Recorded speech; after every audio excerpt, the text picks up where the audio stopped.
చెయ్యని నేరానికి జానకి శిక్ష అనుభవించడం నేను భరించలేదు. ఆమె చేసిన త్యాగానికి మన కుటుంబం మొత్తం తరతరాలుగా సేవ చేసిన ఆమె రుణం తీరు. మనం వెంటనే పట్టణం వెళ్ళి మంచి లాయర్ని మాట్లాడాలి. నా ఆస్తి మొత్తం పోయినా సరే జానకిని మాత్రం కాపాడాలి. ఇల్లేదు ఏ రైతు పట్టణం వెళ్తానికి ఇల్లేదు, జానకమ్మని కాపాడడానికి ఇల్లేదురా. ఏ మనవరాలి కోసమైతే నా ఒక్కగానొక్క కొడుకుని పొట్టలు పెట్టుకుని నా కడుపులో తెచ్చి రేపిందో ఆ మనవరాలు ఇంకా బతకడానికి లేదు. అది ఎక్కడ కనపడితే అక్కడ ముక్కలు ముక్కల కింద నరికేయండి.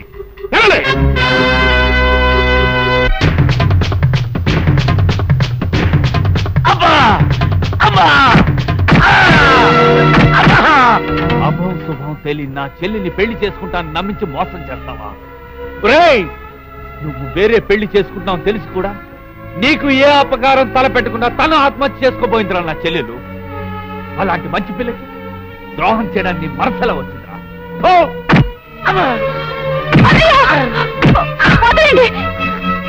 పుల్లిరాజుని జానకమ్మ చంపేసిందనుకుని సౌందర్యని సీనుని చంపమని మనుషుల్ని పంపిస్తున్నాడు పెద్దరాజు. ఇప్పుడు ఈయన బ్రతుకున్న విషయం తెలియకపోతే సౌందర్యని సీనుని వాళ్ళు ఖచ్చితంగా చంపేస్తారు. వాళ్ళు పోతే జానకమ్మ వేరే ధర బ్రతకలేరన్నయ్య.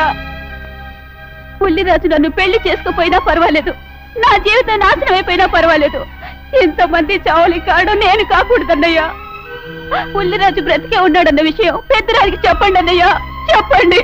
వినరా విను, ఇంత జరిగినా అది ఇంకా నీ మంచిగా కోరుకుంటుంది.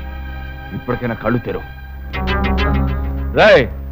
ఈ నీడ్ బాబు కబ చెప్పండి రా. ప్రెసిడెంట్ గారి మనుషులు సౌందర్యం తీసుకుపోతున్నారు. మన సీని గారి స్నేహితులు వాళ్ళతో కలబడ్డారు. రండి రండి.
ముద్రష్టం నా కొడక, నా కడుపులో చెడబుట్టే కదంటరా.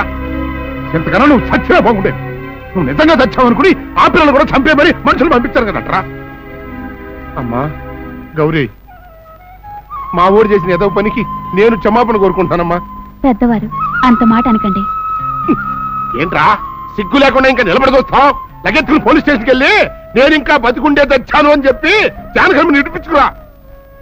ఆ పిల్లకేం కాకుండా నేను చూసుకుంటా. అతను నిలబడతావురా పో.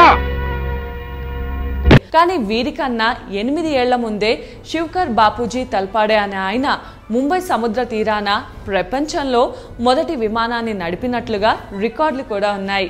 ఈ ప్రయోగంపై దామోదర్ వినాయక సావర్కర్ ప్రత్యేకంగా ఒక పుస్తకం కూడా రాశారు. అంతేకాకుండా 1885లో శివకర్ బాపూజీ తల్పాడే ఆ ఘనతను సాధించారు అనేందుకు ఆధారాలు కూడా బయటపడ్డాయి. ముంబైలోని జేజే స్కూల్ ఆఫ్ ఆర్ట్స్ లో ఆయన అధ్యాపకుడిగా ఉన్నప్పుడు మధుత్సక అనే